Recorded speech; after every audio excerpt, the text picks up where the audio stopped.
Hi everyone, welcome to 5 Quotes Shakespeare Hamlet Theme Analysis. In this series we look at a total of 14 different themes, and in this video we'll look at 5 different aspects of existentialism: thrownness, alienation, absurdity, nihilism, and radical freedom.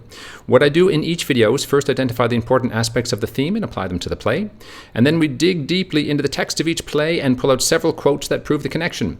If you find these videos useful, please like and subscribe, and if you make a donation you get a complete set of the PDFs I use in this series. See the description for details. Hamlet, of course, is not technically an existential work. It was written a couple of hundred years before existentialism was quote-unquote invented. Where it emerged from is the need to explain our place in the universe given the new scientific knowledge that we had been gaining since the Renaissance. So as science progressed, the need to explain the universe and our place in it without rational scientific evidence diminished. We used to rely on religions to explain who we are and our place in the universe. And it was very, very, very comforting. By the mid to late 1800s, Christianity had begun to lose its power to provide comfort, certainty, purpose, meaning, and moral guidance. There was a major, major crisis.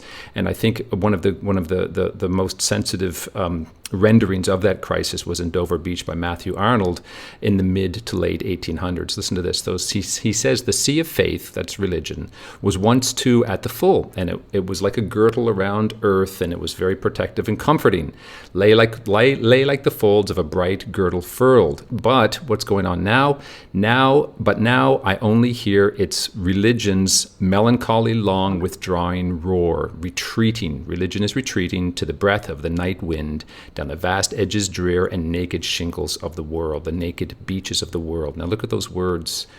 The vast edges drear and the naked beaches of the world. Do you see? The cosmos has been emptied of all of its comfort. And so where do we find meaning? Where do we find purpose and then comfort? Well, Matthew Arnold has an answer for it, and it's love, and that's Shakespeare's as well. Okay, so that was around the mid to late 1800s when that really started to kick off with Nietzsche's Death of God. But for hundreds and thousands of years before that, human beings still had been wrestling with these particular questions, the questions of our place in the universe. So existential angst, that anxiety that comes from the empty cosmos, existential angst and the questioning of our place in the universe is much, much older than Nietzsche's Death of God in the mid-1800s. Many of the thoughts, fears, anxieties central to existentialism had been explored in literature for thousands of years before that.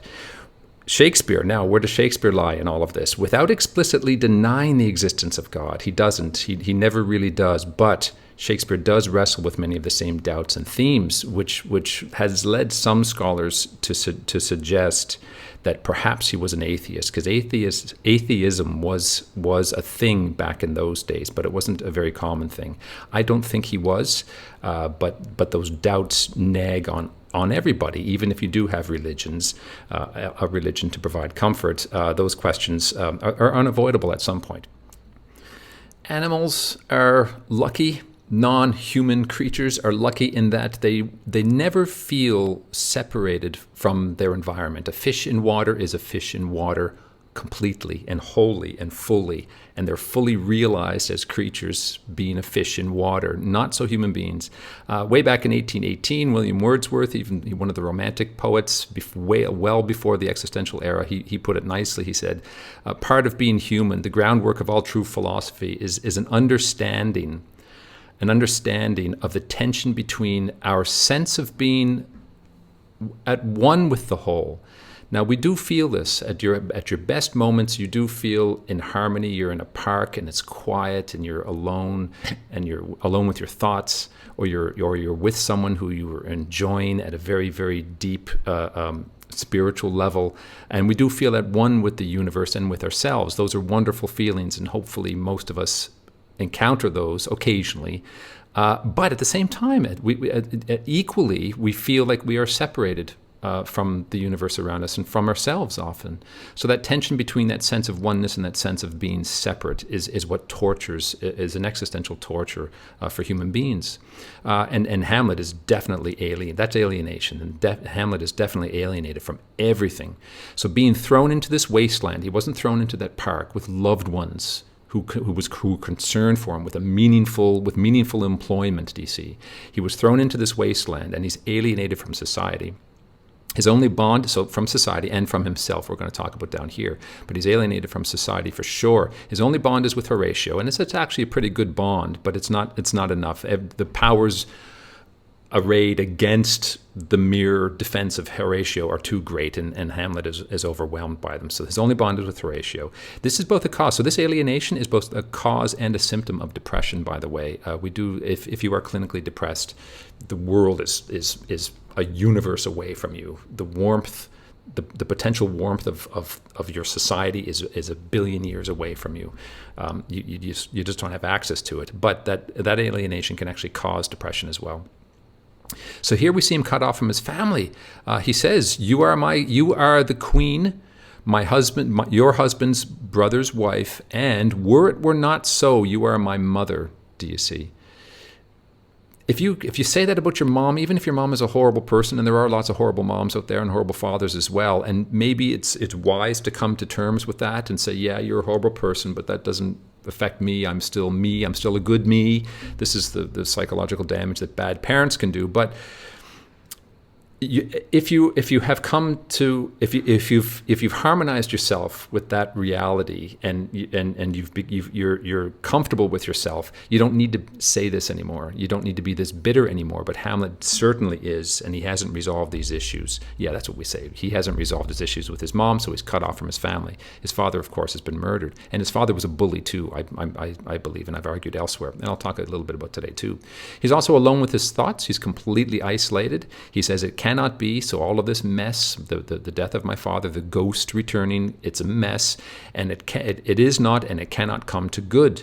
All of this, the over hasty marriage, all of this is not a good thing. But I'm in a very unhealthy state. But break my heart, for I must hold my tongue. And holding your tongue, not being able to express yourself, is heartbreaking in kind of not a literal way, but you know what I mean. It really is. It's what causes a lot of depression, that inability to express oneself. He's cut off from the world around him. This is a clear clinical indication of clinical depression. He's talking to Rosencrantz and Guildenstern, and he says, "This goodly frame, the earth," he looks at the earth, "seems to me a sterile promontory." Sterile, what does that mean? Sterile, that's sterile. There's no life. It's a lifeless promontory. Man, human beings, who in our lovelier moments we love, man, the beauty of the world, the top of all animals, the paragon of animals, tortured with brain. And yet to me, what is this quintessence of dust? We are nothing but dust. That's the existential statement. It clearly is that existential statement. Sterile promontory, nothing but dust. Look at the color. This is all the color of dust, DC. That's Waiting for Godot, the great existential statement. Now, this is interesting. I have to counter-argument here because the play itself is not an existential statement like Waiting for Godot. Hamlet says here towards the end, when he's resigned to his death, which is a passive, unheroic, unexistential heroic attitude to have, but he does have that rare moment of being at peace with the world. He says, "There is providence in the fall of a sparrow, and if I'm not going to die now, I'll die later," is what he says. It's actually quite nice, and it's somewhat mature, but it does rely on providence, and providence means the divine hand of God. Do you see? So it's not strictly an existential play, of course. Shakespeare goes in and out. He comes in and out of this sense of, yes, there is a God, and what if there is no God? Yes, there is a God, what if there is no God? He does that in a bunch of other plays too, and one of his most despairing plays, King Lear, God really recedes into the background there. And so we really don't know what Shakespeare's attitude was. But as I said, I don't think he was an atheist. Okay, so he's cut off from society, but he's also cut off from himself. He's alienated from himself because he can't handle his internal contradictions. We are contradictory people. We've got the heavenly, noble aspect of us, and we've got our bodily, earthly aspect of us. And if we don't harmonize those two forces, you get a schizophrenic crack up, and that causes a lot of mental illness, even today. So as a priggish, puritanical idealist, he's a black and white thinker. He can't tolerate, he wants to live up here in the Apollonian. This is the god Apollo, the sun god Apollo, Hyperion god. A representative, a personification of all of the noble faculties of our being. And this is Dionysus, of course. He's the god of wine, the god of revels, the earthly god, the god of our lower powers. Powers nonetheless, but they're lower powers, and equally as important as our noble or higher powers, DC. And Hamlet can't stand it. He wants to erase this dirtiness in him, DC. So as a priggish puritanical idealist, intolerant of the messy earthly realm, Hamlet is alienated from the natural physical world. His physical love for Ophelia, he's alienated from that, which we're going to look at, including his own physical desires, his own physical needs, including himself. He is a creature of the earth. So the Apollonian, the mind, and versus the Dionysian, that's the body. Those powers, energies, attitudes, attention, the high versus low. That we're tortured with that. That's another thing that's another way that the animals are luckier than we are, because the animals live on earth, in earth, as earth. We don't. We can imagine something higher, do you see? And so we wrote our stories and our myths to pull us out of the decay and the natural corruption that happens in the messy, smelly physical world, do you see? We project our desires upward. The word attention is cool here too, because we choose where to look, do you see? At certain times we should be looking to the body and saying, hey, here's my body, I'm going to the gym and I love it, it's sweaty, it's messy, it's painful, but I am alive in the physical world when you go to the gym, DC. And then there are other nobler times where your attention goes elsewhere, and we should enjoy that equally. If you live too much in here, you're in trouble. If you live too much in here, you're in trouble too. So the spiritual, intellectual, austere, stoical pursuits, those are the Apollonian pursuits, versus the bodily, sensual, material, earthly pursuits as well, equally important. The complete mentally stable person balances these forces. A harmony of high and low energies is what makes a great person. And we see that Shakespeare says that clearly in many of his plays, in Twelfth Night. We see it, it's suggested in Othello for sure. I've talked about that. And its absence is explored here in Hamlet, because Hamlet is not that harmonized person. In Hamlet, these forces are at war and he is alienated from himself. Well, here it is here, clear statement. The world is an unweeded garden. Do you see the disgust? I want mathematical regularity in my garden. He doesn't want this messy, unweeded garden, do you see? He doesn't want life as life. He wants mathematical regularity imposed upon the world, do you see? Those are the 18th century gardens, the French gardens, very, very rational gardens.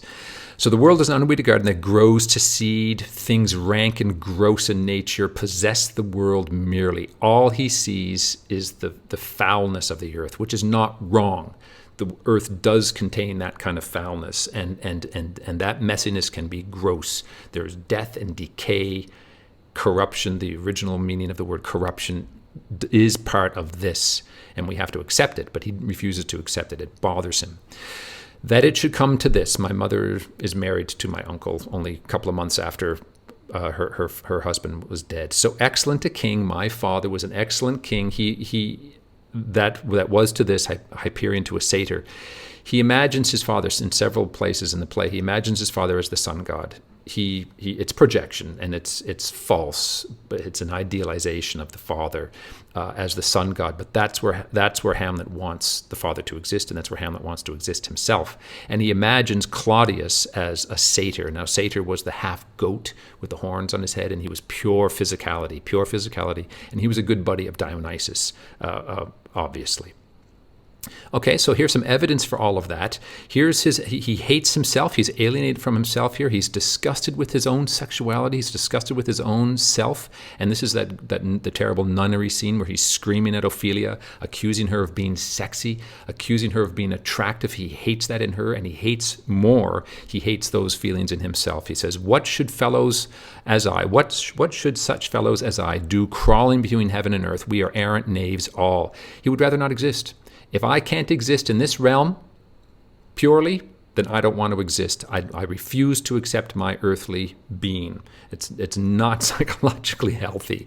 Here he is screaming at Ophelia, the puritanical rage. Here's a Puritan alienated from the physical life. I've heard of your paintings too. Oh, heaven forbid. Ophelia puts on makeup, do you see? He can't stand that because that's a sign of her baseness. That's a sign of her wanting to be physically attractive, and that's unacceptable to him. That's earthly to him. I've heard of your paintings too well enough. God hath given you one face, and you make yourself another. Do you see that reliance on God? You should live purely in the Apollonian realm and have no concerns for the physical world of physical beauty between the sexes, do you see? Here he is again. He's alienated here from his culture. Now he accuses Claudius as a Puritan. He a puritanical guy, not necessarily a Puritan strictly, but a puritanical guy. He hates the fact that Claudius is a partier. And there's a suggestion in the play that maybe Gertrude likes Claudius better than she liked her old husband because Claudius is a partier. He's a Dionysian kind of guy. He's a monster too, but he is that Dionysian guy. He's certainly not a prig. He's certainly not this puritanical prig that lives in this world. Claudius is more aligned with Dionysus. So Horatio says, is partying here in Denmark the custom? Is that what's going on here? So there's a party going on tonight? And Hamlet says, yeah, it is a custom here in Denmark. But to my mind, it is a custom that is more honorable if you break that custom than if you observe the custom. So he has no patience for party culture whatsoever. Now, do you see, again, there's nothing wrong with partying. There's nothing wrong with having a good time. But in the Puritan's mind, there is something wrong with having that good time, and he can't stand it. Now, it's debatable whether or not Claudius is excessive, because if you are excessive here, you all know people who are excessive partiers, and that ain't healthy at all. And maybe Claudius was this kind of guy, but we're not quite sure. I suspect Claudius wasn't. I suspect Claudius probably was a partier, maybe a bit too much, but I don't think he was that grotesquely a partier, although he is a monster. Okay, so there is alienation, big time in Hamlet, and absurdity, another big time in Hamlet.